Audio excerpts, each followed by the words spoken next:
କିଛି ଅଞ୍ଚଳରେ ବର୍ଷାର ପୂର୍ବାନୁମାନ ଜାରି କରାଯାଇଛି। 23 ଏବଂ 24 ରେ ଉପକୂଳ ଓଡ଼ିଶା ସमेତ ପାର୍ଶ୍ୱବର୍ତ୍ତୀ ଜିଲ୍ଲାଗୁଡ଼ିକରେ ବର୍ଷାର ପୂର୍ବାନୁମାନ ଜାରି କରାଯାଇଛି। 25, 26 এই যে 2 দিন রয়েছে আভ্যন্তর ওড়িশা। आज सकाळू पाणीपाग विभाग पक्षर आसी किछि आश्वस्तिकर खबर। माघ मास आरंभरू राज्य में उपर मुआ हेलाणी पारद। फेब्रुआरी मध्यभागरू टाई टाई खरा गत किछि दिन धरी राज्य में बढ़ुछि खरा।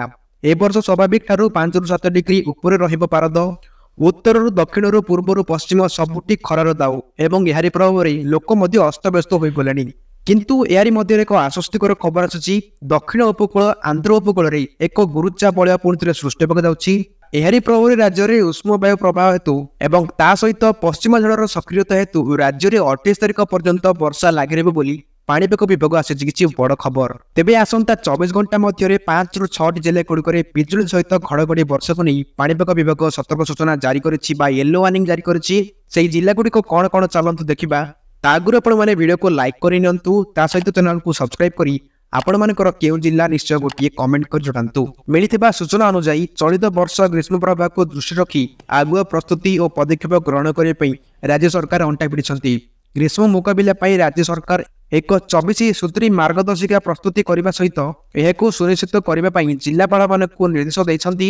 एसआरसी सत्यव्रत साहू बुधवार समस्त राज्यपाल को एक संक्रांत चिठी लिखिं। सूचना अनुसार 28 तारिख पर्यंत राज्य में हालुका वर्षा हेबार संभावना रही बोली पाणीपाग विभाग पक्षर सूचना दी जाइछि। आजिठु कमिब दिनर तापमात्रा। पाणीपाग आहरी परिवर्तन हेब बोली जଣାपड़ी।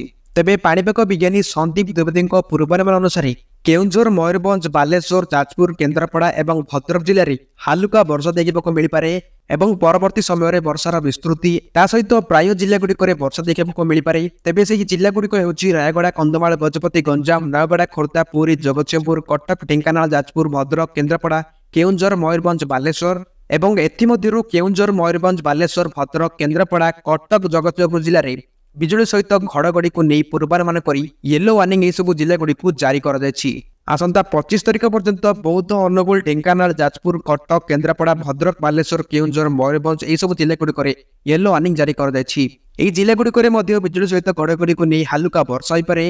ता सहित उत्तर आभ्यंतरीण जिला जहाँकि कलाहांडी, कंधमाल, बौद्ध, सोनपुर, अनुगुल, ढेंकानाल, कटक, जगतसिंहपुर, जाजपुर, केन्द्रापड़ा, भद्रक, केउंझर, मयूरभंज, बालेश्वर जिला गुड़िक वर्षा देखा मिल पारे। अन्यपटे 26 तारिख बेलू दक्षिण ओडिशार जिला गुड़िक वर्षा देखा मिल। नवरंगपुर, मालकानगिरी, कोरापुट, रायगड़ा, कलाहांडी, गजपति, गंजाम, कंधमाल, बौद्ध, नयगड़ा, खोर्धा, पुरी, कटक और जगतसिंहपुर एवं प्राय ओडिशार सबु जिला गुड़िक पश्चिमांचल प्रभाव देखा मिल।